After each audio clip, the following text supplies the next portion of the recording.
Welcome to the Veritas Forum, engaging university students and faculty in discussions about life's hardest questions and the relevance of Jesus Christ to all of life. For more information about the Veritas Forum, including additional recordings and a calendar of upcoming events, please visit our website at www.veritas.org. The following material is copyrighted and may not be duplicated, reproduced, or redistributed without prior written consent from the Veritas Forum. Join us as we explore true life.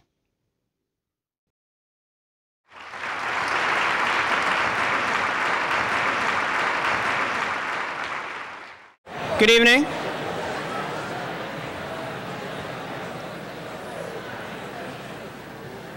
Good evening, and welcome to the Veritas Forum. It's great to see such a large crowd. I sort of felt like a rock star walking up to Wheeler today, which is probably not typical for this auditorium, but we're glad you're here. My name is Clint. I'm a graduate student in the School of Mechanical Engineering, and I'm also involved in RUF, which is a Christian fellowship here on campus. I'm excited you're here to engage in this conversation. For me, this is what a university is all about, a gathering of open-minded peers tackling what are really some very difficult questions. You know, a friend of mine described a university as a marketplace of ideas, and I really think we're holding true to the idea of a university tonight. The reality is, there are people here tonight from a huge spectrum of spiritual beliefs. So no matter what your background, no matter what your religious beliefs or lack thereof, we invite you to take part in the discussion tonight, and we welcome you. After all, what good is an auditorium full of people who all think exactly the same way and hold identical beliefs? But in spite of our variety, you know, as students, most of us are, I really believe we have a common bond in that we're all looking for truth. We all try to accumulate knowledge, and we all look for significance. And in that regard, we're on common ground. I'm also excited for this event because I feel like it's a topic that often isn't really addressed in such a constructive setting. I mean, all sides have been guilty of closed minds, waving arms, and yelling. In fact, you've probably seen it out on Sproul Plaza, maybe even today. But tonight, you know, our hope is to address difficult questions with intellectual integrity, and I'm really glad to be a part of that. So without further delay, let me introduce Dr. Paul Rood. Dr. Rood is a professor of economics. He received his PhD from MIT and has been at Berkeley since 1981. Please join me in welcoming Professor Rood.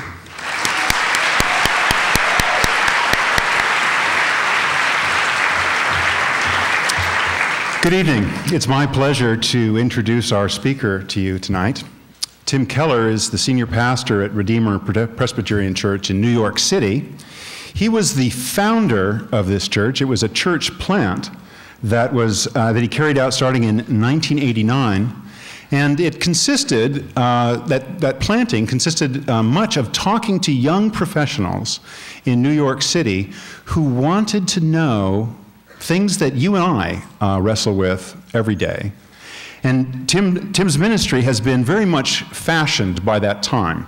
He has spent many hours, it sounds actually kind of fun, in New York restaurants, bistros, in parks, talking to people about who God is, why you might think he should exist, and other things that will, I'm sure, come up tonight. He's the author of several books. The most recent is The Reason for God, published by Penguin. And the fact that the title has reason in it speaks to who I think Tim is. My impression is that though many people have called him an apologist, and a Christian apologist, his position is anything but defensive. This is a man who is interested in reason. And moreover, he is interested in bringing us along on his trip through reasoning. So would you join me in welcoming him to speak at the University of California, Berkeley? Thank you. That was wonderful and painless. Thank you.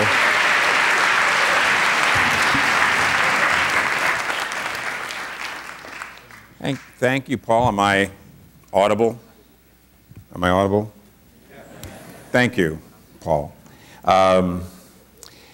My main qualification, though, is that I have children about your age, and so parenting is the main reason why I feel semi-qualified to speak at University of California at Berkeley, and pastoring. The topic is belief in an age of skepticism, and I'd like to, in my address to you, which is only going to take half the time we're here together tonight, I'd like to drill down into one of those main reasons why people are skeptical about belief in God in general, Christianity in particular tonight. And if it's not maybe the question that you most wanted to hear about, there's half the time we'll have questions and answers, and you can come and pose your question. But the one I'd like to especially tackle is that people today are particularly skeptical about belief in God because they feel that to say, I know God and I have the truth, is too exclusive a way of speaking in a pluralistic society filled with all kinds of views and religions. And it's also too divisive in a democratic society, a free democratic society, because people, it is said, that believe they know God and they have the truth, feel impelled, maybe they can't help themselves, to impose those beliefs on us, at least legislatively by law, and in some cases to really oppress and marginalize people. In fact, very often belief in God seems to lead to violence and to war itself. Now, how do you justify then belief in God, and especially the most perhaps exclusive of all the religious claims, which is Orthodox Christianity that says Jesus Christ is the one true way to God? How do you justify that kind of claim? And how do people with those kinds of exclusive beliefs actually fit and operate in a free democratic society? Now, you know, a lot of the new atheist books by Mr. Dawkins, Mr. Hitchens, Mr. Harris, and others say it doesn't fit at all. In fact, religious belief, unless it diminishes or even goes away, until that happens, we're really not going to have a peaceful world. I don't agree with that at all. And I'd like to share with you the 5 ways people are trying to deal with exclusive truth claims. 5 ways people are trying to deal with the divisiveness of religion. And I'd like to show why all 5 of them fail, and I'd like to show in conclusion a way forward. Not one of those 5, but a way forward. But let me start off by saying something that might surprise you. I do think religion is part of the problem with the world. I do think religion has a fair, to a great degree, contributes to division and conflict and war in the world. And I'll tell you how it works. You know, being a believer in God, an Orthodox Christian, I know how it works. The first stage is, it's actually, I call it a slippery slope in the heart. Religion, first of all, gives you a kind of sense of superiority because you have the truth and you're living a good life, and these people over here are not. They don't have the truth and they're not living a good life.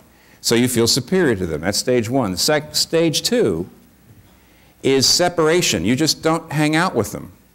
You know, you don't spend time with them. They're kind of impure, all right? Stage 3 is because you don't know them, you caricature them. They become one-dimensional. Ever seen cartoons? You know, big ears, big nose, you know, a cartoonish view you have of these other people over here. So from superiority to separation, to caricaturing, and that leads to passive and then active oppression, because those are the kind of people you can push away. Those are the kind of people you can ignore. Those are the kind of people you can maybe not actively oppress at first, but sort of passively just not give them the same kind of regard that you should. And that slippery slope leads from religion, belief in the truth, to oppression. It really does. So now that we all agree that religion is a big problem in the world and does not lead, generally speaking, to peace on earth, what are we going to do about it? Now, right now, there's 5 things that people are suggesting and 5 strategies that people are trying to use to address the exclusive truth claims of religion and Christianity in particular. And here's what the 5 are. None of them are going to work. None of them do work.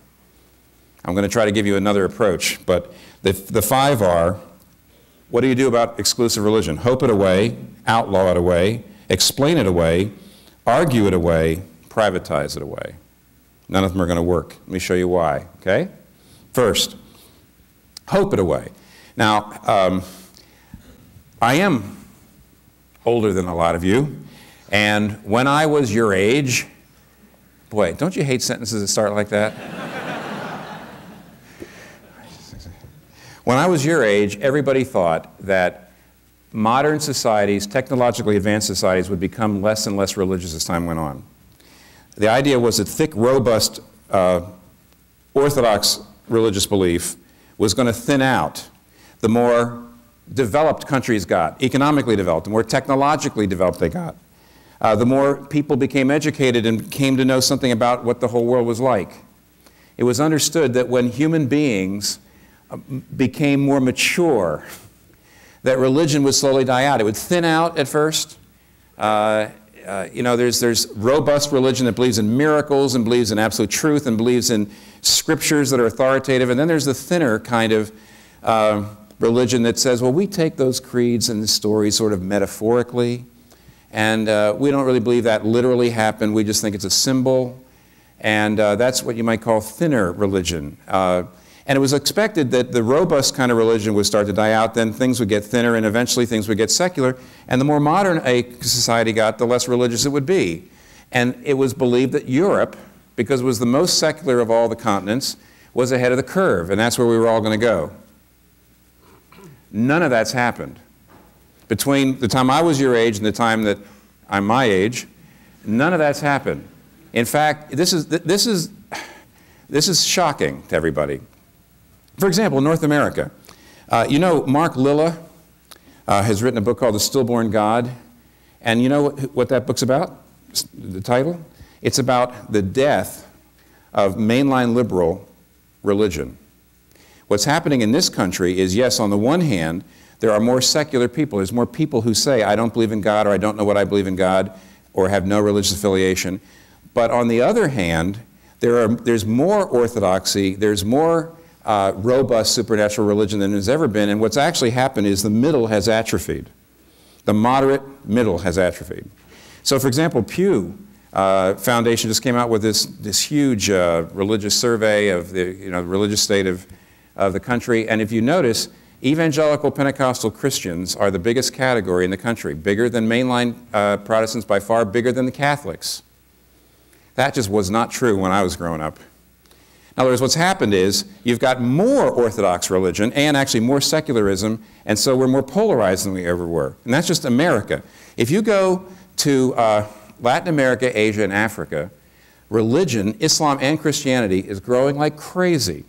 And it's refuting this idea that the more modern a country gets, the more secular it will get. For example, Korea went from about 1% to about 40% Christian in about 100 years, as it was getting more modern. And right now, the same thing's happening in China. And today, there's probably more Christians in China than there are in America. And in Africa right now, as some of you know these statistics, there's 2 million Episcopalians in America. There's 17 million in Nigeria alone. 8 million in Uganda alone.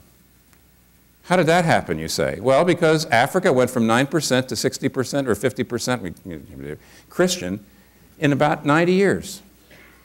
What's going on? The only place in the world in which, say, Christianity isn't growing like crazy is Europe. And now people are not looking at Europe as the forerunner. They're saying, what happened? Why is it the exception? And the answer is, it's not modernity, it was state churches, and that's another subject. If you want to ask me about it, I'm not sure it's the most fruitful use of our time tonight. But the fact of the matter is, Orthodox religion is not going away. Robust, crunchy, I believe in miracles, I believe in the truth, I believe in the scriptures, that religion is here indefinitely. There's something in the human heart that is so inexorably religious that you can really say it's a permanent condition. And one of the most amazing things, I've known about this for years, but one of the most amazing things, sometime last year, the New York Times Magazine ran a survey of the fact that scientists, evolutionary scientists, are now trying to study the evolutionary roots, I'm going to get back to this in a second, of religion, because they are finding that basically human beings in general are very prone to believe in God. In fact, the studies have shown that children, when they're introduced to God, it's almost like children are almost, they're wired they're prepared to believe in God. They find the idea of God incredibly credible.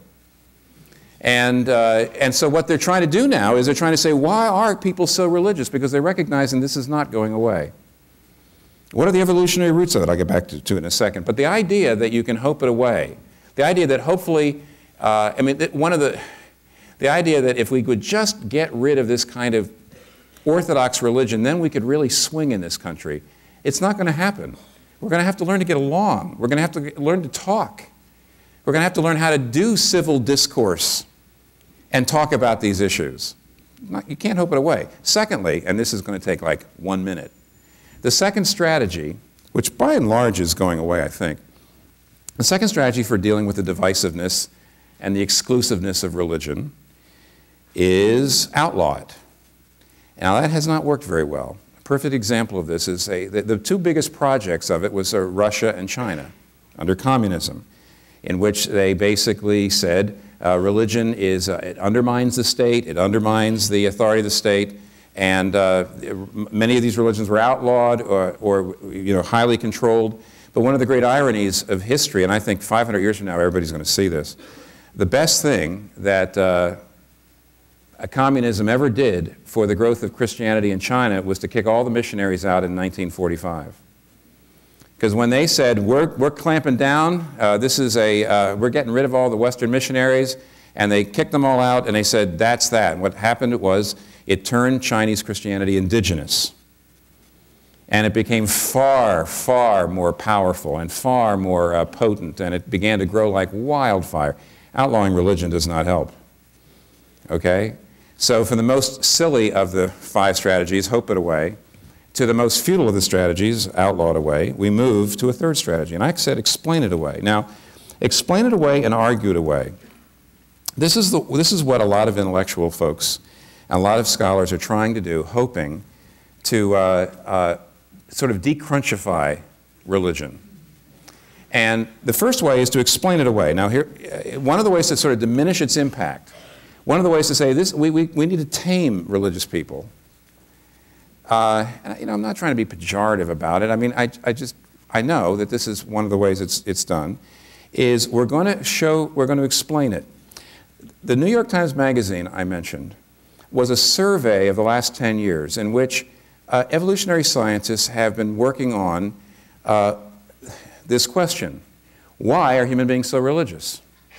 And if you grant there's no God, if you say there's no God and everything has to have a natural cause, and if you say, therefore, every feature of your brain and my brain, everything about its belief-forming faculties is the product of natural selection. Every single thing about my brain is there because it helped my ancestors survive somehow. Then you have to ask this question: why are people so religious? And you have to give it an evolutionary answer. And the answer, now right now nobody quite knows. That's what the debate's about. The evolutionary scientists that were being reported on all agree that there must be some way in which belief in God was something that helped our ancestors survive. Otherwise, it wouldn't be in our brain. And everybody's trying to decide how it happened. And there are people like Richard Dawkins who actually says it was a misfiring of evolution. He doesn't even want to grant that it helped our ancestors survive. He just thinks it's a byproduct of some other trait that helped our ancestors survive. He won't even grant this.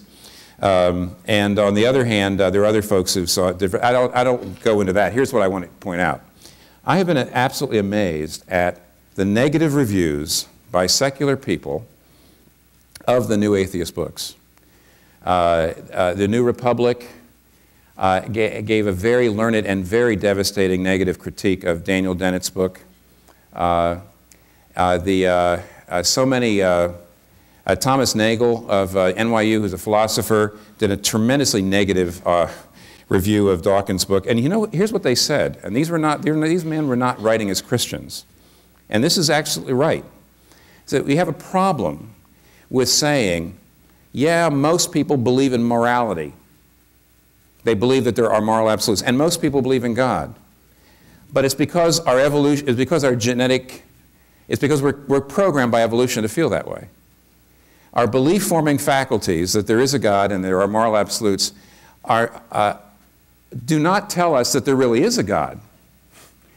if you have belief-forming faculties that tell you there's a God, it doesn't mean there is a God. It just means that that feeling helped your ancestor survive.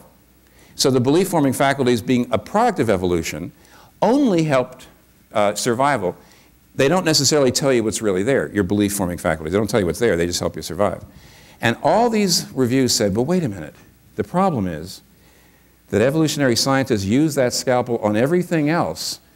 When I think there's a God. Well, you were just programmed for that. I believe in morality. Well, you're just programmed for that. I believe in evolution.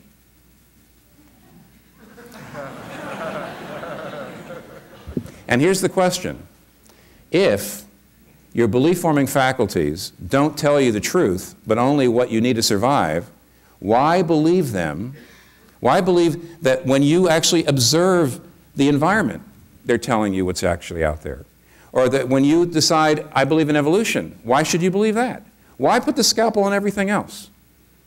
You know, Alvin Plantinga, who's a philosophy professor at Notre Dame, has argued this at a very high level, much higher than I could possibly get across to you. But he's pointed out, and a lot of other philosophers have pointed out, that mild paranoia is going to be much more helpful for survival than an accurate assessment of your environment. And therefore,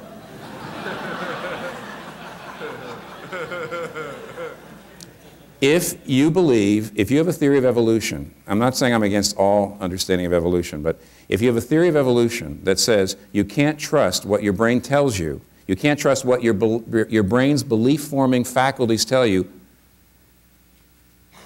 including what they tell you about evolution, then you can't trust your theory of evolution. C.S. Lewis put it like this some years ago. He wasn't talking about this directly, but it applies. He says, you can't go on explaining everything away forever. He's really talking about people who deconstructed everything. He said, oh, everything, that's just that, that's just that. He says, you cannot go on explaining away forever, or you will find that you have explained explanation itself away. For example, you cannot go on seeing through things forever. The whole point of seeing through something is to see something else through it. It is good that you can see through a window because the garden beyond is opaque. But if you could see through everything, then everything would be transparent, and a wholly transparent world would be an invisible world. So to see through everything is the same as not to see at all. And so how does that apply? Like this. If, as Nietzsche says, all truth claims are really just power grabs, then so is his, so why listen to him? If, as Freud says, all views of God are really just psychological projections to deal with our guilt and insecurity, then so is his view of God, so why listen to him? If, as the evolutionary scientists say, that what my brain tells me about morality and God is not real, it's just chemical reactions designed to pass on my genetic code, then so is what their brains tell them about the world, so why listen to them? In the end, to see through everything is not to see. So, you know, if you try to explain away religion, you'll explain away explanation. You'll explain away what you believe too. It doesn't work. Now, a little bit less esoteric. Strategy 4. People want to say, you mustn't make exclusive truth claims. They're trying to argue religious people into saying, I shouldn't do that. In other words, when people say, who are Christians, Jesus is the one true way to God. Christianity is the truth. Well, the strategy goes like this. You mustn't say that. It's wrong to say that. It's illegitimate to say that. It's divisive to say that. It's exclusive. It's narrow to say that. I don't think those arguments hold up. Let me give you 3 versions of them that I can almost guarantee, since I'm a father to people your age, that most of you believe. The first one is, if I say, for example, to you, Jesus is the one way to God. The only way to get to heaven, the only way to get to God is through Jesus. One reason you'll come back and say, no, all religions are equally right. Don't say that to me, mister. All religions are equally right. So my comeback to you on this is, that's impossible. It's impossible that all religions be equally right. And when you say that, it just shows you're not listening to any of the religions at all. You're a bad listener. I'm really not trying to make fun of you. I mean, but, well, I was once on a panel with a rabbi and an imam and myself, you know, Protestant clergyman. And we agreed about this statement. Let me give you the lead up to the statement. Jesus Christ claimed to be the Son of God from heaven. He made unbelievable claims. You know, you have in John chapter 8, he said, before Abraham existed, I am. I saw Abraham. In fact, before Abraham existed, I am. There's a place where Jesus says, I saw Satan fall from heaven like lightning. I'm sure the people around him were saying, when was that? and where were you standing? And who are you? See? There's a place where Jesus actually says to his critics, you know, I've been sending you prophets and wise men for years and you keep killing them. What? Jesus claimed to be the Son of God. The founders of all other religions said basically this, I am a prophet come to help you find God. Jesus is the only one who came and said, I'm God, come to find you. Now, either what Jesus said is a fact or not, and I'm not even going to argue for it now, I'm just dealing with what you just said, which is all religions are equally okay. You know, they're all right. Don't say that yours is better than any other. Jesus said that. And therefore, if it's a fact, if he actually is the Son of God, he'd have to be a better way to get to God. He is God. If he's not right, if it's not a fact, then he's deranged or he's fraudulent, and it's an inferior way. And you know, the rabbi and the imam were perfectly happy to say that's exactly right. Either Christianity is better than other religions or it's worse, but it's not the same. It couldn't be the same. And for you to say they're all the same shows you just haven't listened. You see, a fact isn't narrow. I wish very often that I wouldn't have to, I wish I wouldn't have, you know, sometimes you get really busy. Gosh, I wish I didn't have to eat. Wish I didn't have to sleep. I've got so much work to do. But it's a fact. You're going to wither and die if you don't eat. It's not narrow. It's just a fact. And if Jesus Christ is the Son of God, your soul will shrivel without him, and you'll die. If it's and that's not narrow. Just a fact, or it's not a fact, but it's not narrow either way. It's right or it's wrong. Well, some people say, no, you can't say Jesus is the only way, not because all religions are equally right. That's not what Dawkins, Harris, Hitchens and company would say. They would say, no, it's because all religions are equally wrong. And what they would say is all religions just have little bits of wisdom, but nobody sees the whole picture. And it's very, very typical of folks to say, don't you dare say that your religion is the right religion, because no religion is the right religion. All religions only have a little piece of the pie. They only see a little bit of the whole. And the traditional illustration of this is the blind men and the elephant, right? Have you heard this illustration? Imagine 5 blind men and they come upon an elephant. And each one grabs the elephant at a different place. And one says, the elephant is, he's grabbing the trunk, sort of long and flexible.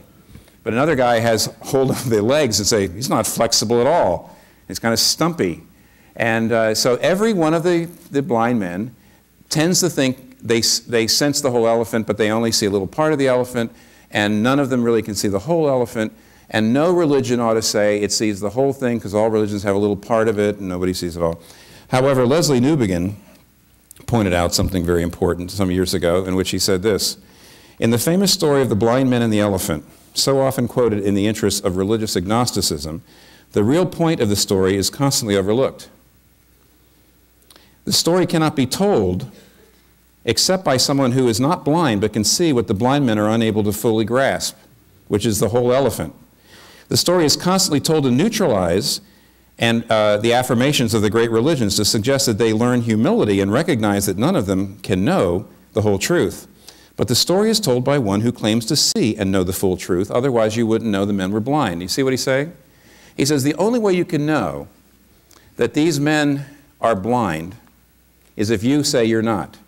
And the only way you can say no religion sees all the truth is if you believe you see more of the truth than they do, or actually all the truth. In other words, you are claiming the very thing you say no religion must claim. Superior knowledge. And that's the reason why Newbigin says, there is an appearance of humility in the protestation that the truth is much greater than any one of us can grasp. But if this is used to invalidate all claims to discern the truth, it is in fact an arrogant claim to the very kind of knowledge which it says no one can have.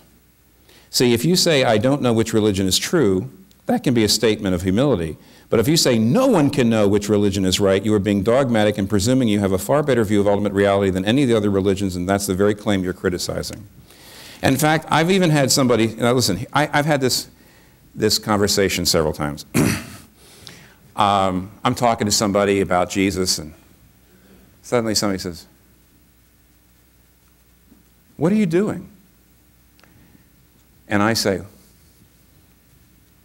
I'm evangelizing you.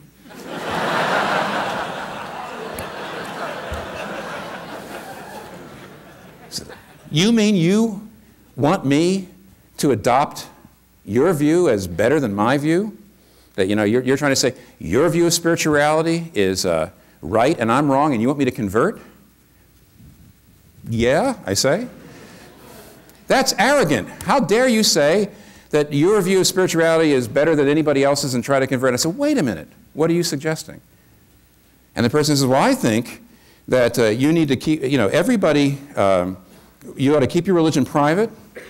If it's good for you, it's good for you. But you need to honor what other people think and not try to convert them. And I said, wait a minute. You're saying your take on spiritual reality is better than mine. And you're trying to evangelize me right now because you're saying I need to adopt yours. And you think the world would be a much better place if everybody adopted your take on spiritual reality rather than mine. And of course, I believe that the world would be a better place if everybody adopted my view of spiritual reality than yours, rather than yours. Who's being more narrow here? Nobody's being more narrow. As soon as you say nobody should make exclusive truth claims, that's a universal claim. See? It's a universal claim you're just laying down on everybody. You can't avoid exclusive truth claims. Let me tell you what real narrowness is, not the content of what you say, because as soon as you start to say, you shouldn't be drawing lines here, what did you just do? There's good people like me who don't draw lines, and there's bad people like you who do. You just drew a line by saying nobody should draw lines. Look, everybody's exclusive. Well, then who's open and who's narrow? I'll tell you. Narrowness is disdaining and sneering at and belittling people who've got a different exclusive truth claim than yours, because you've got an exclusive truth claim. I'll tell you what you really need in this world. Let me tell you what you really need in this world. What you need is people who've got an exclusive truth that humbles them. That's what you need. Look, I have to be quick here because I want you to be able to ask me questions. The fifth strategy is privatize it. And there's a huge problem with this. That is to say, look, do not go out into the public realm and ever argue from a religious point of view. If you're going to try to pass a law, you should have a secular reason for it, never a religious reason for it. Richard Rorty says the problem with religion, when you talk about it in public discourse, is other people, if you're speaking out of your religious convictions, other people don't have access to that. So what we need to do is put your religion in the back. Let's agree on practical solutions to the problems that we're really facing, like AIDS and poverty and education and things like that. And let's work together and just keep your religious views behind you. That won't work, and I'll tell you why. As soon as Richard Rorty says, let's all agree to work together on the problems that we have, you can't begin to work on those problems unless you have underlying commitments to what human flourishing is. And those underlying commitments to human are based on views of human flourishing that are based on views of human nature and spiritual reality that cannot be proven in a test tube. They cannot be proven scientifically. They're not self-evident to everybody, and everybody's got moral commitments that are not accessible to everyone else. So quick example, and I have to be quick. Look at divorce laws for a second. Okay, let's try. Let's try to come up with divorce laws that really work for everybody, that really help human flourishing. And let's leave our worldview commitments and let's just use scientific reasoning. You can't do it. I'll tell you why. If you come from a traditional culture, Confucianism, Hinduism, if you come from Christianity, Catholicism, Protestantism, Orthodoxy, traditional cultures have always said human beings flourish best when the individual right is sublimated to the community. The family is more important than the individual. The clan is more important than the individual. Community values and traditions are more important than the individual. But the Western Enlightenment said no. The individual is more important than the community. Individual rights have to be, are more important than the community. So people from a background with a more traditional worldview, a view of human flourishing that's different, says let's make divorce laws hard. It should be very hard to get a divorce because the most important thing is to keep people together so you have a stable environment for raising children. But if you come out of an Enlightenment view of human flourishing, what you're saying there is, well, no, the whole purpose of marriage is to fulfill the individual needs of the two adults that get into it. Okay, now how are we going to come to agreement? So in other words, that group wants to make divorce laws easier. How are we going to get to agreement? Well, let's find these neutral, universal, scientific principles we all can agree on. They're not there. Because your belief about what will be a good divorce laws depend on certain commitments and views of human nature and human flourishing that are based on things like the dignity of the individual, the importance of the community, and those things cannot be proven. They're either formally or semi-formal religious commitments. And therefore, again, what you need is to be able to go out into the public square and talk about your religious commitments or your semi-religious commitments and admit what you're doing, but with humility. Let me show you what I think is a way through. Now, at this point, if you don't mind, I'm just going to quickly talk to Christians. We Christians, are the biggest faith group in the world. Christianity is still twice the size of the next religion at this point in the world. And the only way that we're going to break this is not to say, what's wrong with you secular people? Why are you being so mean to us? Christians have to recognize, number one, that you're a big part of the problem, and number two, that we also can be at the heart of the solution. Okay? 2 minutes and I'm done. There are two basic ways of thinking about your self-image. One is what I'm going to call a moral performance narrative. A moral performance narrative says, I'm okay, I'm a good person, I feel significant, and I have worth because I'm achieving something. So if you are a liberal person, and you feel like I'm a good person because I'm working for the poor and I'm working for human rights and I'm open-minded, you can't help in a moral performance narrative. Your self-image is based on your performance as a generous, liberal, activist person. You can't help but look down your nose at bigots. You can't help but feel superior to bigots. On the other hand, what if you are a traditional religious person and you go to church and you read your Bible, or you go to synagogue and you read your Bible, or you go to the mosque and read the Quran, and you're working really hard to be good and to serve God, etc. Now, in that case, you have to look down your nose at people who don't believe your religion, and they're not being as good as you are. And maybe you're just a secular person and you're a hardworking, decent chap. You can't help. If your self-image is based on the idea that you're a hard-working, decent chap, you can't help but look down your nose at people who you consider lazy. But the gospel is something different. The gospel says Jesus Christ comes and saves you. The gospel says you're a sinner. The gospel says you don't live up to your own standards. The gospel says there's no way you're ever going to be able to live up to your own standards. The gospel says that you have failed, you're a moral failure, and salvation only belongs to people who admit their moral failures. And Jesus came in weakness and died on the cross. And he says, my salvation is only to weak people. It only is there for people who admit that you're not better than anyone else, that you just need mercy. If you have a grace narrative, if you say the reason I can look myself in the mirror, the reason I know I have significance is because Jesus died for me, though I'm a sinner saved by grace, you can't feel superior to anybody. I've got a Hindu neighbor in my apartment building, and I think he's wrong about the Trinity. I think he's wrong about a lot of things. But he probably is a better father than me. He could be a much better man. Why? Aren't you a Christian? He's a Hindu. Don't you think you have the truth? Yeah, but here's the truth. The truth is I'm a sinner and I'm saved by grace. So why in the world? I'm not saved because I'm a better man. I'm saved because I'm a worse man. And really?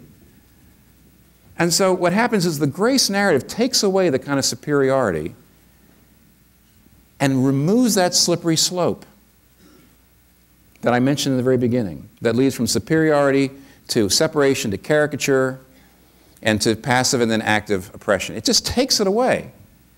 Now, Christians have got to admit that to a great degree we operate out of the moral performance narrative, and we don't have to because we got the gospel. And yet to a great degree we do. To a great degree we do. But let me tell you what happens when the grace narrative is really ascendant. You go back to the earliest days of the church. Here's the Roman Empire, the Greco-Roman Empire, and they believed in pluralism.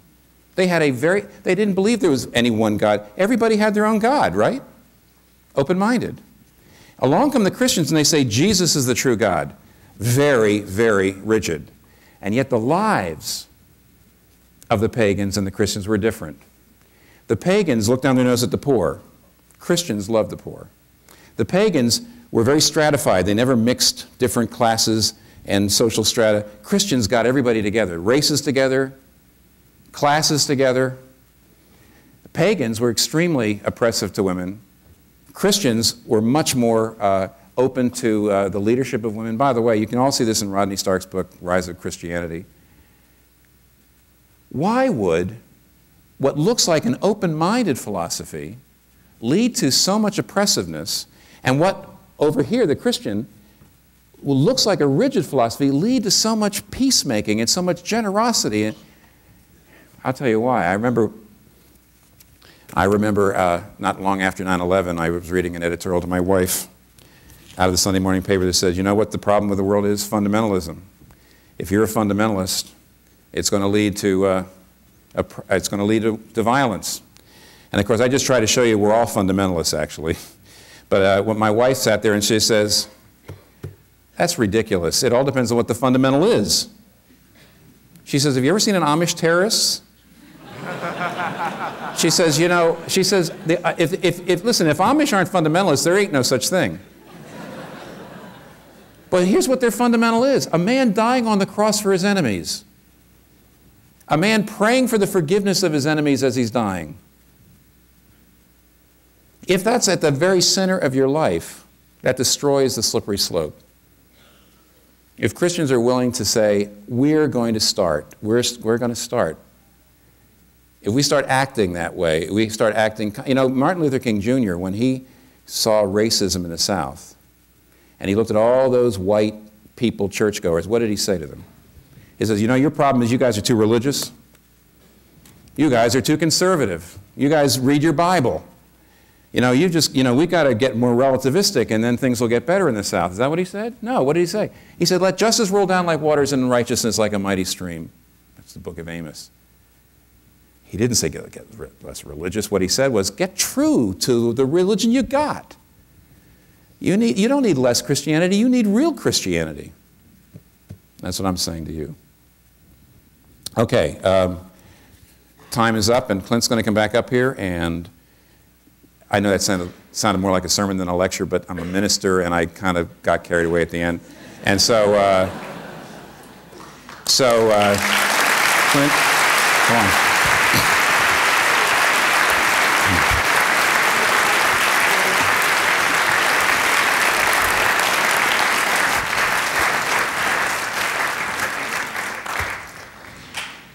Okay, great. As Dr. Keller said, we're going to move into a Q&A, and there's going to be 2 floor mics. You can probably see them at the end of either aisle. Ushers will sort of oversee that, and just feel free to file down and make a bit of a line on each side. We'll try to alternate between sides. As that's happening, the ushers are going to be passing out clipboards with a sign-up list on it. Now, we'd like to collect your email address for 2 reasons. 1, we'd like to send you an email with an opportunity to fill out a survey about tonight's activities. We'd like to get your input on that. And second, we'd like to tell you about some follow-up discussions that will be taking place. There are 2 of them. They're both this Thursday night. One of them is hosted by RUF. This would be more primarily for undergraduates. And the other is hosted by Veritas, which is more of a graduate student fellowship. But everyone's welcome at either one. The RUF one will be at 7 p.m. at Wheeler 306, which is in here. There's also a little blurb about it on this card if you got one on your way in. And the Veritas one will be at 7 p.m. as well at the Gaia Arts Theater, which is on Alston between Shattuck and Oxford. So if you sign up for your email, you only get 2 emails. You'll get 1 email and then a reminder email. That's it. It's not a spam list. So we'd appreciate that. And with that said, we'd like to welcome your questions. Are you going to call them or should I do it? Go ahead. I'm just going to go back and forth, so over here. Thank you for your talk, Dr. Keller. I really appreciated it. I really liked the suggestion of the grace narrative. And what I want to talk about, which really resonated with me, is explain it away, legalize it away, argue it away. Yeah.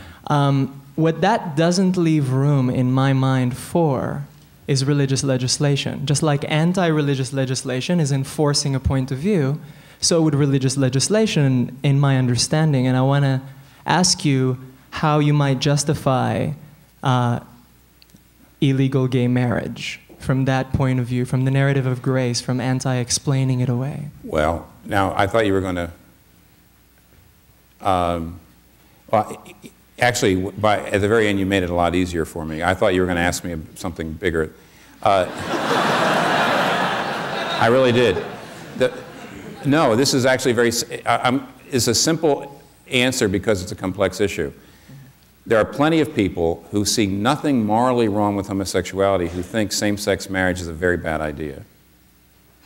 And there are numbers of people who think that homosexuality is morally wrong, but think the government shouldn't make that pronouncement at all, and therefore same-sex marriage is a good idea. Mm-hmm.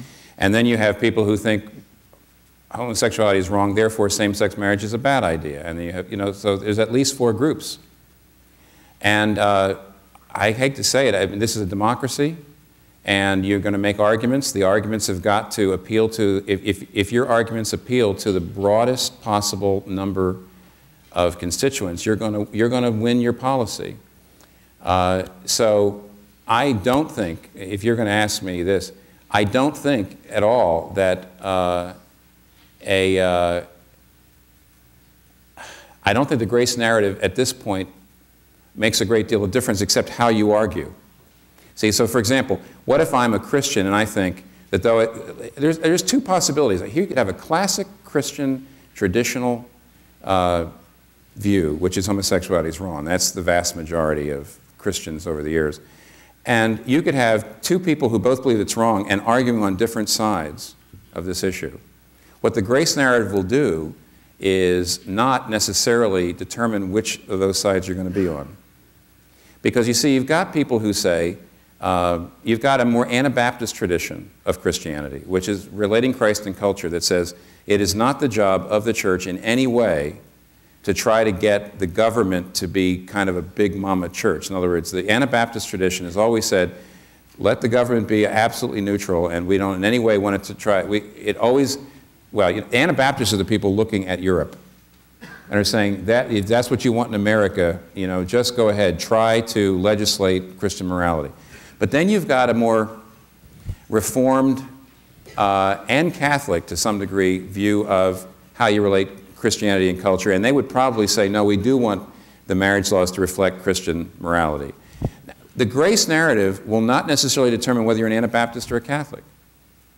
That's going to come from different things, different issues. The grace narrative will determine how you treat people on the other side. How you treat gay people in the debate. But it won't necessarily, I don't think it's going to necessarily determine whether you think it's a good idea or a bad idea. That will come from other concerns and other issues. Then I might have misunderstood what you're trying to do. It sounds to me like what you're trying to say is defend everyone's right to an exclusive idea, an exclusive point of view, to a belief. You are religifying atheist thought as also very exclusive, and yes, I totally right. appreciate that. Right. So where in that comes in the rightness or the right of legalizing and empowering one point of view that way? Now, this is seems contradictory. This will be my last time because actually, this is the problem. This is very important. Mm-hmm. question, and I don't want to take up too much time on it because other people might have a question. Sure. From a Christian point of view, I have to decide what I think, from a Christian point of view, I have to decide what I think the role of the state is. And Christians differ on that. Now, you're not asking that, are you? Come again? Is that what you're asking? See, my gospel grace narrative identity is not going to necessarily determine that. It's going to determine how I argue and how I treat people and how civil I am. But I, as a Christian man, going into politics, trying to decide whether same-sex marriage should be legal or not, will be determined by my understanding of my own scriptural texts on what the role of government is. Some people would say the government ought to reflect the mores of the Christian church. Others would say no, that's a great way to corrupt both the church and the government.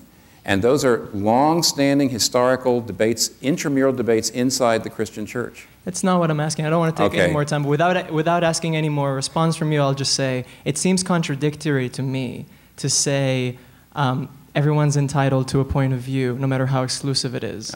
And then to say also, I'm entitled to enforcing one form of reality, behavior, legality on a group of people because of my exclusive belief. No, in a democracy, nothing's supported. Wait a minute, okay. No, I don't want to lose you here. I really don't want to lose you. Okay. If you believe racism is wrong and you think it's bad for human flourishing and you pass a law against it, you're imposing your view of human flourishing on everybody, are you not? I don't mind other people thinking in a racist way. I think everyone does. Right. I don't think they should tell me whether I should behave in this way or that way. Really? In my home. No, I'm talking, well, the same thing with same-sex marriage is public. We're not talking about homosexuality in private. We're talking about public. So you do understand, do you not, that if we decide racism is bad for human flourishing and we pass laws against racist behavior, that we are imposing our view of human flourishing on everybody in society? Yes. Right. So what's the problem with that? In other words, everybody is arguing for laws on the basis of their view of human flourishing, and if they get enough votes, that's the one that we have to do. And I wouldn't call that imposing your view. Does that help a little bit? Yeah. Okay. Thanks. I'm sorry. That's okay. It's my age. And I promise not to be so loquacious, and I'll try to get to your meaning faster. Okay, sorry, thank you. Hi. Yes. I have about 80 of your sermons, and how many? About 80, maybe 90, roughly. And I probably don't remember any of them. Well, please don't ask. Oh, go ahead. This question's a lot lighter than that last one, by the way. Well, it was my fault. I made it worse than it had to be. Go ahead. In your series on Abraham, you This is what I was afraid of. Go ahead. You Thank you. Completely don't address Melchizedek, even though Paul refers to him in the New Testament. And I'm just wondering, in the Orthodox Christian tradition, Melchizedek is greatly addressed. They kind of revere him. Yeah. I'm just wondering why you choose to completely not even address and ignore him. Now, you said this was not a hard question. Okay. Well, listen, let me confess this. I'm a Protestant, and as a result, I am not used to giving Melchizedek that much airtime. And no, look. But what about the fact that Paul addresses him in the New Testament? Where? In Hebrews? I think so, yeah. Yeah, Paul didn't write Hebrews. Oh. Look.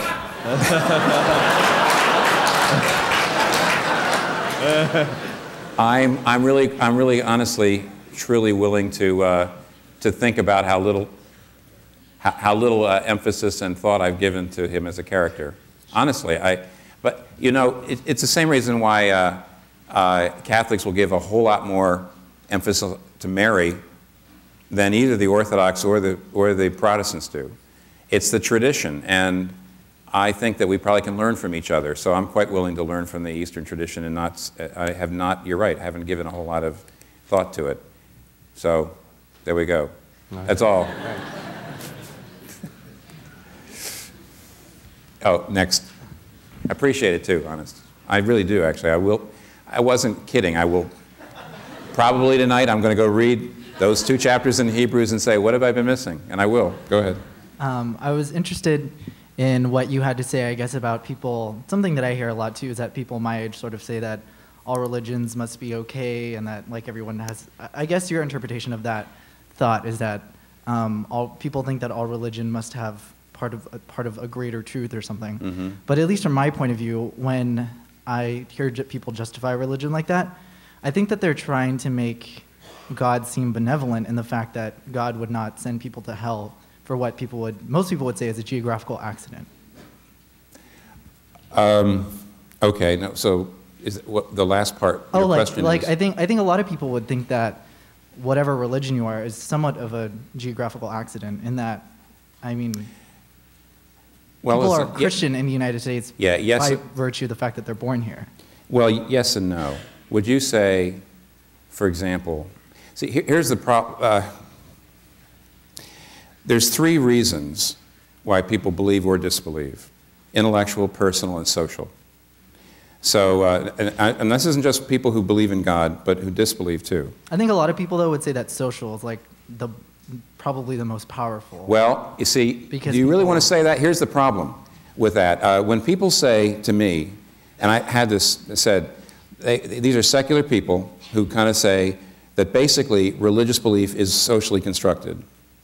And what they'll say to me is, if you were born in Madagascar, you wouldn't even be a Christian. Now, the right comeback is, if you weren't born in Madagascar, you wouldn't believe in relativism. I don't think atheism is like, I think you're like equating atheism with relativism and... Well, no, but the point is, you wouldn't be an atheist, let's just say an atheist says this.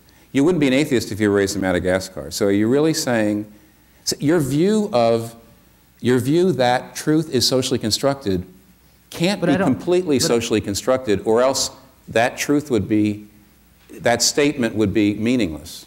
No, I don't really follow. What I'm just saying is that a God that would send someone, you're Christian, you think that, since you're Christian, you think that there are people, obviously, unless you're like a really radical Christian, who some people I know don't believe in hell, but I guess if you are like an Orthodox Christian, you think that some people are going to hell. And I think people try to reason that out by saying that, well, God can't send people to hell for something that's kind of an accident of location. Okay. Because then he would be malevolent. Okay, now I'll tell you what, just for everybody else here, you asked me 2 questions, and I'll remind you what I just tried to say, but you actually put 2 questions together. I was just confused about the first one because you were going into like... Well, no, listen, here's just a suggestion. Peter Berger, who's like the father of the sociology of knowledge, and sociology of knowledge says basically, we believe what we believe largely because of the social setting, right? And to a great degree, you believe what you believe.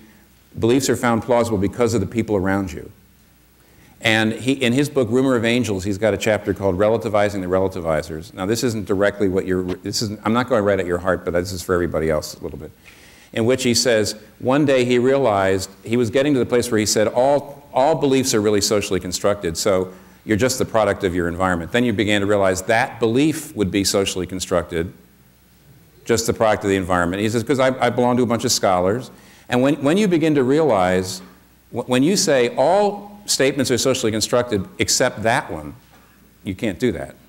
But if that statement is socially constructed, are you really saying, therefore, it's meaningless? I believe it only because it's socially constructed? I said, no, I worked on this.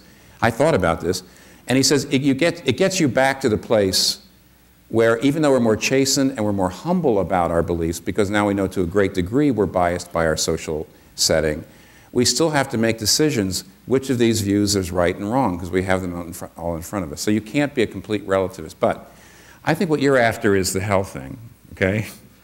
Well, maybe to clarify, this is not a question. Just, I'm an atheist, but I think I don't really care about Christianity, mostly because I think if there is a God, he's not going to send me to hell, because I believe in, I'm an atheist just because I've reasoned that through, on my own I've reasoned that. I'm not saying that that's right for everyone else, but I don't think God would send me to hell for coming to terms with That's what a pretty believe. big leap of faith. I mean, what's your warrant for that? Why would you? It's a nice feeling, but it's the same warrant that you have for Jesus, ascending in the air, I think. Ooh, well, wait a minute. Go read an 800-page book by N.T. Wright, his top-rated historian, called The Resurrection of the Son of God, in which he says there's no historically possible alternate explanation for the birth of the Christian church than the bodily resurrection of Jesus. It's a very, very, I don't think it gets you all the way to proof, but it's awfully cogent, and it would be really wrong to put up a feeling that God wouldn't damn me to hell against this. There's a tremendous amount of evidence. I think it's more of a feeling of the fact that the kind of God would do that would be malevolent. It's not like me saying like, well, that would be bad, so I don't want that to happen. It's the fact that a God that I think that's a problem that a lot of people have with Christianity, is that he would send people to hell for either geographical accidents or things that they have come to terms to believe on. Well, okay, two things. One is most people I have a Pakistani Muslim friend who once said to me, he says, you realize the problem that people in America have, this idea that there can't be one true religion and God couldn't, he says, you realize that it's a very ethnocentric objection. In other words, Americans are so democratic in their thinking, so Western, so individualistic, that every single person has a vote and everybody should get an equal chance, that, which of course most people most times have never felt that strongly, that they actually impose that on God. And even though this guy is not a Christian, doesn't believe the Christian God at all, he says it's interesting that objection is pretty ethnocentric. It's a way of saying, this is a problem that my culture and my time has right now. It's possible that 100 years from now, nobody in America will be bothered by it. And I would hate, you see, 2/3 of the things your grandparents believed, you now are kind of embarrassed by. 2/3 of the things your grandchildren believe are going to you're going to be embarrassing to them. And right now, we live in a time in which we feel like God could have to give everybody an equal chance, and he couldn't possibly let anybody be lost who didn't get a kind of equal chance. And that's probably imposing a Western individualistic understanding of human rights on God. And I think it's a little culturally narrow to say that's a slam dunk. That means that God couldn't, I just can't believe in the traditional God. Because most people in other parts of the world, that's not a problem. They have other problems with Christianity, but not that. I wouldn't want you to inhabit that objection as if it's kind of a universal objection that all wise people would have. But here's the other thing. Nobody ever goes to hell in the Christian understanding unless they want to. I mean, I hate to say this, read chapter 5 in my book. Okay. I know I sound like I sound like a book hawker here, but the point is, there's no way that... It sounds a little funny for people to want to go to hell, but that's... Well, no, listen, I'd like to read about... Well, the idea that there's people down in hell saying, help me, let me out, and God, no, you can't, it's too late, you died and you had your chance. C.S. Lewis basically, relying on Dante, will tell you that if you know anything about, how do I say this? People who go to hell because they want to be away from a God who will tell them what to do. In other words, people in hell right now do not want to get out of hell. They're miserable. This is fair to say, but you can go take a look at. If you know how the human heart works, I think you'll kind of recognize this. They would be there saying, it's pretty miserable here, but I would never want to be up there in heaven with God where he's just, pushing you around all the time. People go to heaven because they want to submit to God. They love him. They want him to submit to him. People go to hell because they don't want somebody telling them how to live their life. They want to live their own lives, their way. And therefore, nobody goes to hell except people who want to go there. And nobody in hell wants to get out. And if that is a little odd to you, if you said, well, that's not the Christian understanding of hell I've ever heard of, then you ought to immerse yourself a little bit more in Dante and C.S. Lewis. And it's really the most fair and just possible understanding of the afterlife is the Christian one, which says God only gives you what you want. If you want to live with God forever, you get it. If you want to be your own person and you really want to be your own Savior, your own Lord, you get that. As simple as that. And you stay wanting it. You don't suddenly change your mind. Have I just lost you completely? Really? Sorry. It's just, I guess, I'm sorry. I just feel like a lot of the things you're saying like are operating on me like having, or just, I guess, kind of believing in some part of Christianity, which I don't. Oh, well, no, listen, if you don't, well, no, wait, it's not quite fair. No, I'm just saying. It's not quite fair because I'm trying to answer out of my. I know. I'm just saying, like, it's. I don't know. It's just. Well, listen. You're asking me to answer in a way out of my own Christian worldview to try to say how is hell coherent and not cruel, and of course, where you're standing, the whole idea is ridiculous. So I have to kind of answer out of my. No, yeah, I know. It's just. But I mean, I hope you would see that inside the Christian understanding of thing, if there's a God. And he says, you can choose me as the center of your life. I understand your point on like non-Western thought, because that's an interesting point. No, I understood that point. That's an interesting point. Okay. Well, if I gave you anything, I think that's about all I can do right here. Thanks. I'm actually happy I did something, but I need to get around. So, and forgive me for not actually, in any of these cases, giving the treatment that it warrants. Okay. Dr. Keller, if I may. Mm-hmm. An objection, I mean, kind of looking at things from 40,000 feet. An objection a lot of people have is, I mean, clearly a lot of what you've been talking about tonight, your beliefs are obviously based on the Bible. But I think for a lot of students, a lot of people my age, that's an ancient text, written in a foreign language. It's got some fantastic stories. I mean, without going into that too deeply, because I know it's a deep subject, how would you respond just on an easy level to that? You mean why give the Bible much credibility? You mean? Yeah, isn't it outdated? Isn't sort of fairy tales? There's a book right now that actually just came out this year that is probably the best single book, though it's not written at a popular level, but it's a book by a professor from St. Andrews University in Scotland called Jesus and the Eyewitnesses. And probably what you have heard, and probably what may be taught here, and maybe taught here at Berkeley by somebody in the audience here, is that the Bible, take the New Testament Gospels, that the New Testament Gospels were oral traditions that were passed down for many, many years. They were sort of massaged by each Christian community to kind of meet their own needs, so they were changed. And after many years, they were written down into the Gospels. And therefore, you really can't be sure. They were probably legends, they were all traditions, they were changed. And so we don't even know whether any of those things actually happened. Richard Bauckham just wrote a book called Jesus and the Eyewitnesses that is probably going to overturn all that.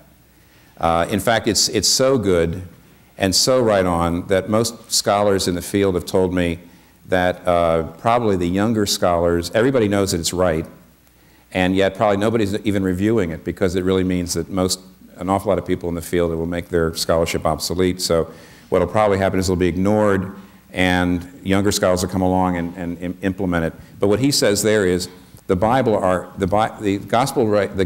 are not oral traditions, they're oral histories. And they were written down out of the mouths of the eyewitnesses while they were still alive, because that's how history was done then. And that's the reason why you'll have something like, for example, Mark chapter 15. It'll say Jesus fell and Simon of Cyrene picked up the cross and took the cross, and carried the cross for Jesus. And it says Simon was the father of Rufus and Alexander. So you're reading that text and you say, who the heck are Rufus and Alexander? They're not even in the, why are they even mentioned? And Bauckham points out, he says that was very clear in ancient historiography. What it meant was Rufus and Alexander are eyewitnesses that were still alive. That's why their name's there. And what it's really saying is, if you want to know that this happened, just go talk to Rufus and Alexander. And so the book basically says, it's very, very thorough, and basically says that the gospel accounts of what happened, of Jesus' life, would have been written down within the lifetimes of the eyewitnesses that are named. That's the reason why, for example, in Mark, a person will just say, blind man. He healed a blind man. The same story in Luke will say, Bartimaeus. Well, why was he named there and not there? Because Bartimaeus was one of the sources. It's a terrific book, and it gives you all kinds of scholarly backing for the idea that, no, these aren't legends. They were written down too early to be legends, Legends have to take a long time to develop. You can't write something down when all the eyewitnesses are still around and it really change it. Secondly, they're too difficult to be eyewitnesses. A perfect example of this is in all of the resurrection accounts, women are the first eyewitnesses of the risen Christ, right? And back then, women were of such low status that their testimony was not admissible evidence in any court, either Rome or in Israel. And therefore, nobody making up a legend, nobody making up a story about the risen Christ would ever, in a million years, put women as the first witnesses. It would have totally undermined the credibility of the story with any listener, Jewish, Greek, Roman, whatever. And the only possible explanation for the fact that women are the original eyewitnesses in those accounts is if they were. There is no other possible reason for them to be there. Now, those kinds of arguments are in the book, and they're in a lot of other books, and it bothers me that at the street level, there's still this idea, like you just did a wonderful job of saying, yeah, the Bible's kind of filled with legends, you really can't trust it. That just shows you haven't done your homework. You just haven't done your homework. And you really can't. Now, that's not the same thing as saying, I'm not arguing for the absolute infallibility of the Bible there. I'm just trying to say the Bible, you can trust what it tells you about Jesus as historic accounts. Read that, figure out who Jesus is, and go from there. Over here? Yeah. Hello? Yeah. Okay. I'm very nervous, sorry, but I appreciate your coming here. You're nervous. I'm up here. So... You want to be nervous? No, that's a good point. You all are being very nice to me. So I hope, I don't think there's a question exactly in here, but I hope it's okay because I was responding directly to something you said. Okay. One of the 5 contentions you had. Yeah. Kind of saying that evolution. You asked the question, why believe if it was just only another structure in the mind that caused widespread belief in evolution, as with religion. So my line of thought with that was, if I can just read a little bit. Sure, sure, okay, go ahead. So what I said was the way we approach reality is determined by sort of personal constitution that relates itself to and then reacts to the environment. Mm-hmm. And so the beliefs we adopt are to a certain degree either inherited or made by conscious choices. So the contention that religion is just a chance accident as a result of evolution, I don't think that actually is a legitimate position because it does nothing to devalue the belief in Christianity by, just as you said, it's equally applicable to belief in evolution.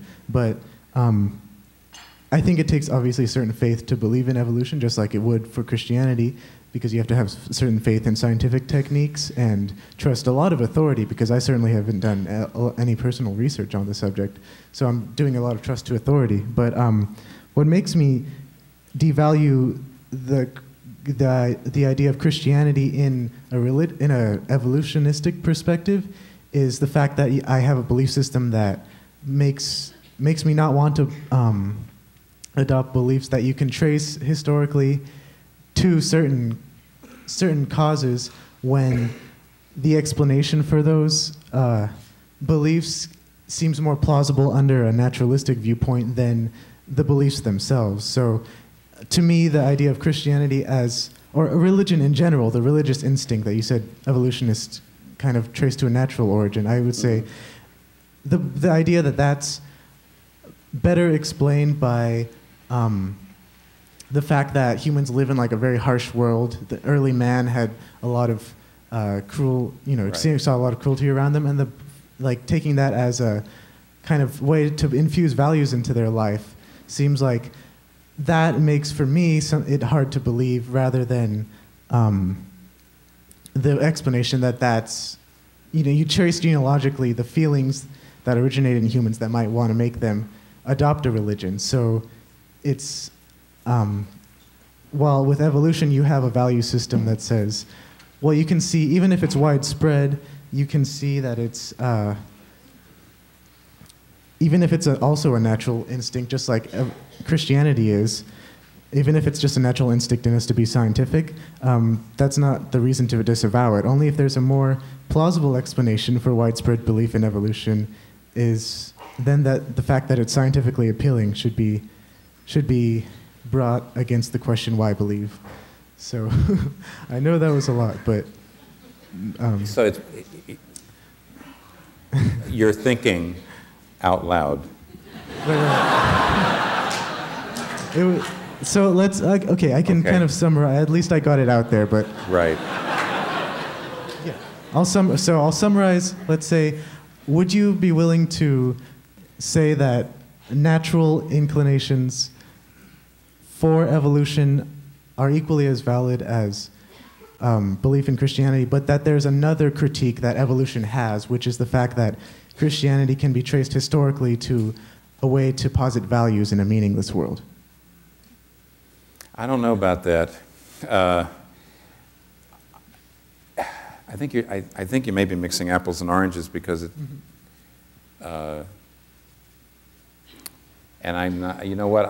I may be wrong in hiding behind the majority, but I think most of us are having a little trouble understanding your question too. I don't think it's just me. So, okay, give it one more try. Put it in a sentence. Okay, yeah. And then that's right. That should be your last effort. Okay, so your contention was that naturalistic explanations for Christianity can be equally applied to evolution. Right.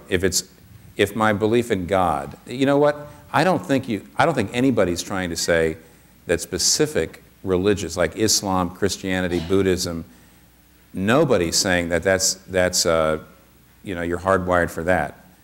All they're saying is that children seem to be hardwired for belief in God. That's all. So when you bring in Christianity, that's where I'm kind of losing you. Okay. And I don't think I was trying. I think I was only saying if belief in God is nothing but a product of evolution, then it proves too much for the evolutionists. That's all I was trying to say. So would you still use the contention that it can apply equally to evolution? Because what I'm saying is that there's two different value systems. So it's not so much that it's hardwired, it's which value system you adopt. So you either adopt scientific inquiry or you adopt kind of a more faith-based. You know what? I just lost you on that one. So yeah. I hope because you had this, I hope because we did this together that you're closer, but I'm not to what you're asking. Right. So I hope that helped. I apologize. I'm a philosophy major, so maybe that explains it. Over here, sorry. Who's next? I think I kind of understand, like you arguing for, I guess, like absolute religions, but I want to know why. I guess because I think I learned a lot more of like the defensive side. But why do you think Christianity is like the absolute religion? Like, what is it about Christianity that makes you so confident that you have the right answer? Oh, well, I would say. Yes, I didn't talk about Christianity much.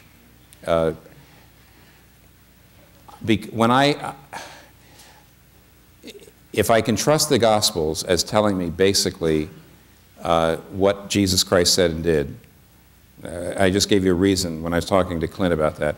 I can trust the New Testament documents. That gives me Jesus Christ. I look at his words, I look at his deeds, I look at his claims, and then I look at the evidence for his resurrection. And you have to decide this. You have to say, if he really was bodily raised from the dead, then it's true. And if he wasn't bodily raised from the dead, then it's not true. And if you say, well, how in the world can anybody know that? There's actually quite a lot of back and forth about this. See, that's a historic event. It's one thing to say, is Jesus a better teacher than Muhammad? Is Muhammad a better teacher than Confucius? And that's very subjective. And we can go on forever. And there's almost no way of even judging best, you see. But the resurrection is different. That's a claim as a historical fact. And so you either decide it happened or it didn't. And if it did happen, then you're confident that it's all true and that Jesus is who he said he is and all of his teaching is true. If you said, no, it couldn't have happened, it didn't happen, there's another explanation. You have all these documents that say hundreds of people saw Jesus and they changed their mind and they became the church, and you can say, now I've looked at that and it's not plausible. Then you don't believe Christianity. It's one or the other. Does that help you understand? It really, I would say that the Christianity thing mainly hinges on the resurrection. How would you explain like miracles that occur in different religions? They might happen. I mean, see, in other words, that wouldn't, if Jesus says, I'm the Son of God from heaven, I'm the way, the truth, and the life, and I'll prove it, I'll die and rise from the dead, then I believe him. I don't say, well, now, gee whiz, why is it that this other religion over here, this person was healed? I say, fine. So? I mean, that wouldn't in any way undermine this exclusive claim by Jesus. Just because, I mean, frankly, if I had three different people who all said, I'm the Son of God, I'm the Savior, and they all said that I'm going to die and rise, and they had these big movements of followers, I saw him rise from the dead, I guess it would be a little harder. Because then I'd not only have to look at this one claim, I'd have to look at three claims, but I've only got one, and I have to decide yes or no about him. And then it doesn't matter whether there's miracles, it doesn't matter whether there's great teachers, it doesn't really matter whether people's lives are changed, and say, oh, I got into this religion and it really turned my life around. There's a lot of people who've turned their life around without any religion at all. So none of those things would matter. The resurrection, it would stand and fall on the resurrection. Okay? Thank you. Gosh, I haven't been doing very well lately. So I'm not saying I answered that perfectly, but at least I got it. Go ahead. Yeah. I have to forewarn you that I'm a philosophy major as well, but but hopefully I can get my question out a little bit. My idea kind of starts with Kant and the limits on like human knowledge, basically, to know about metaphysical beings. And it seems like a lot of the force behind the Christian way of looking at the world is gained from a metaphysical point of view, or like thoughts that knowledges had about a metaphysical point of view. And so my question is kind of, if you accept Kant's idea that we can't really know about metaphysical points of view other than maybe by faith, then what is there left for us to go on between something like Christianity or evolutionary theories, which seem to be equal at that point in their fallibility? It seems like there almost would be kind of a nice ability with, like, I think that's what is nice about the evolutionary theory, is we can kind of touch what we're thinking about. Well, now, you started the question saying, if you grant, what Kant says about not, well, what if I don't? Then if you could respond like that, that would well, I can't, because I'm a Christian, because Kant has this big wall between the noumenal and the phenomenal. And the phenomenal is facts, and we have access to them, empirical. The noumenal is God, morality, values, that sort of thing. There's this wall between the noumenal and the phenomenal. Except the whole idea of what happened in the manger at Christmas was the noumenal became phenomenal. That's the reason why the ideal became real. C.S. Lewis says myth became fact. And I think that here's the problem with the fact-value distinction, which is Kantian. I mean, that's Western. Other parts of the world, that's not a problem, that your moral convictions are as valid for public discourse as empirical facts. They don't have this thing between the noumenal and the phenomenal. And one of the problems with Kant is to say facts are provable or they're empirical, we have access to them, and the noumenal isn't. The phenomenal is, the noumenal isn't. Fact, value, distinction. But you know what? That isn't a fact. You can't prove the fact-value distinction. That's a value. The one thing that years ago, I was studying this, the fact-value distinction that Kant put in there, you know, I feel as a Western person, yes, that's right. You know, these are facts, and these are kinds of subjective things that I can't. But then I began to realize the very fact-value distinction is a value. It's not a fact.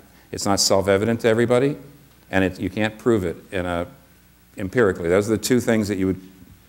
A fact is something you either can prove empirically or is self-evident to everybody. Like we're all in this room. You can't prove that actually because, you know, as you philosophers will know, you can't prove that you're not a butterfly dreaming you're a student.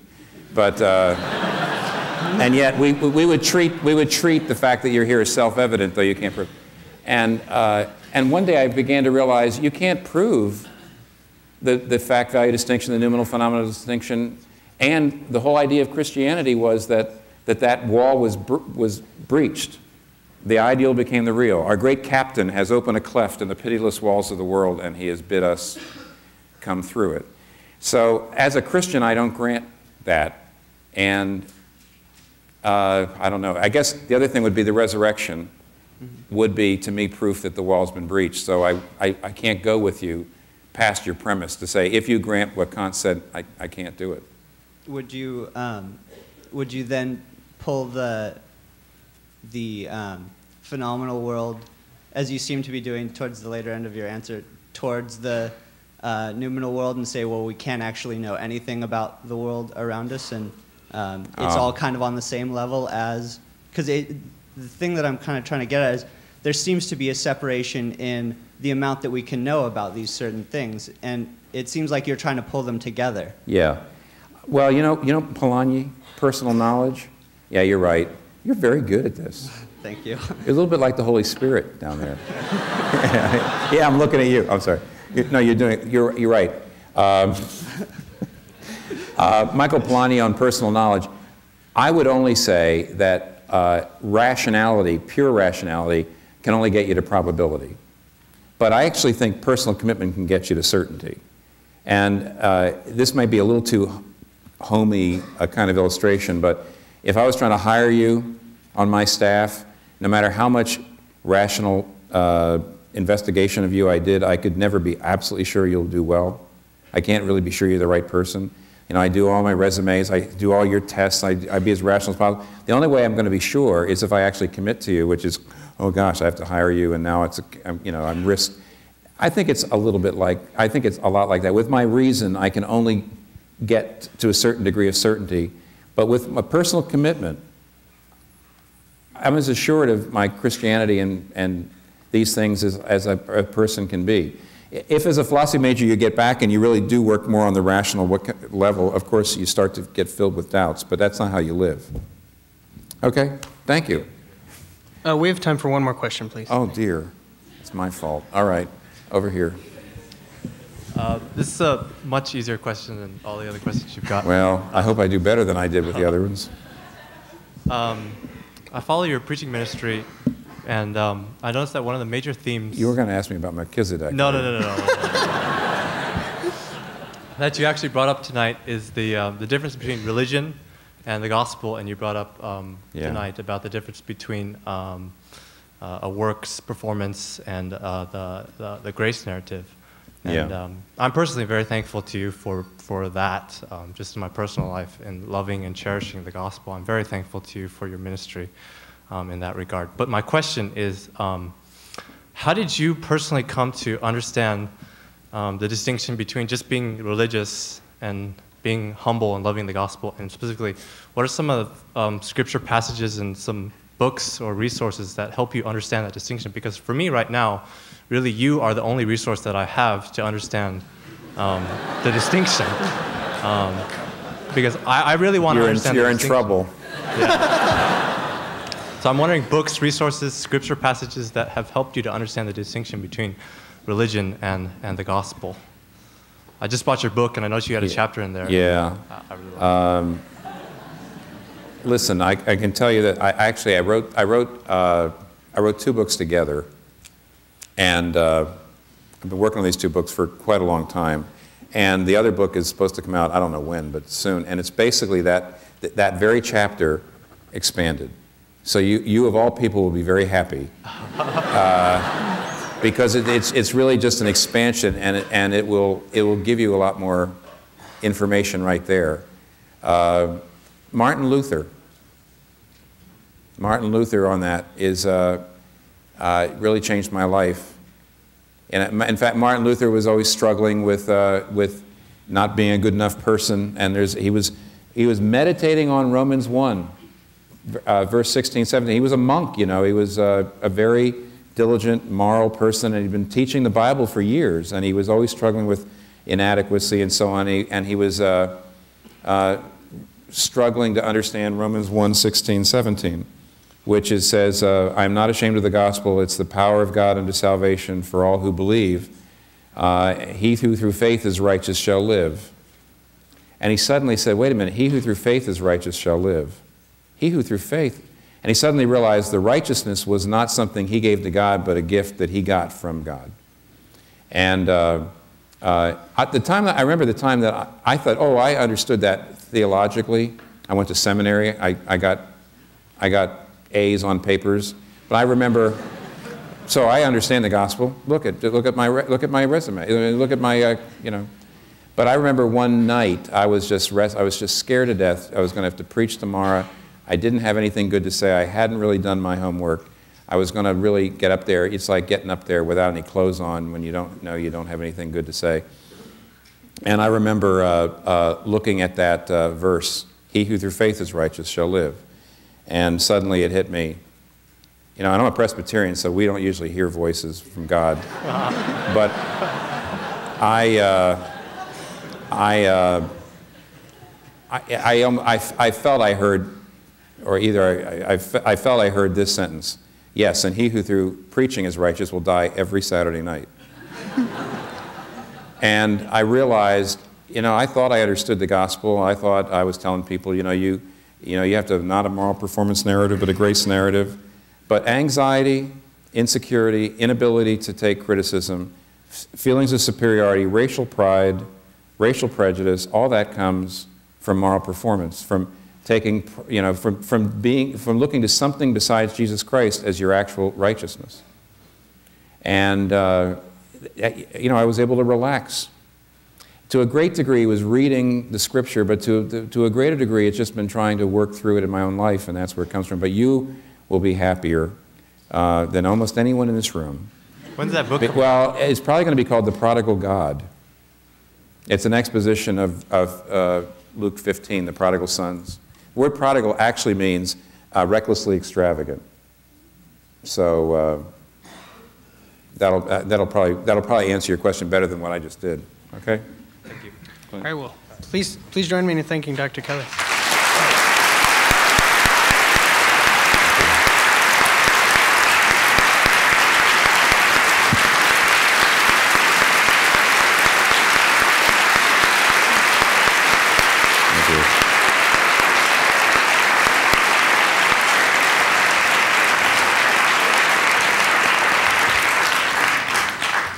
Just a few quick things before you go. First of all, there's going to be a brief book signing. Dr. Keller did come from the East Coast today, so it's not going to go on into the night, but there'll be a brief book signing in the lobby, as well as his books will be available. If you missed out on the email list, which I mentioned earlier, there'll be an usher by one of those tables where you can still sign up. And it seems like there's a lot more questions, so we invite you to continue the discussion on Thursday night, and we just really thank you for attending. Have a wonderful evening. For more information about the Veritas Forum, including additional recordings and a calendar of upcoming events, please visit our website at www.veritas.org.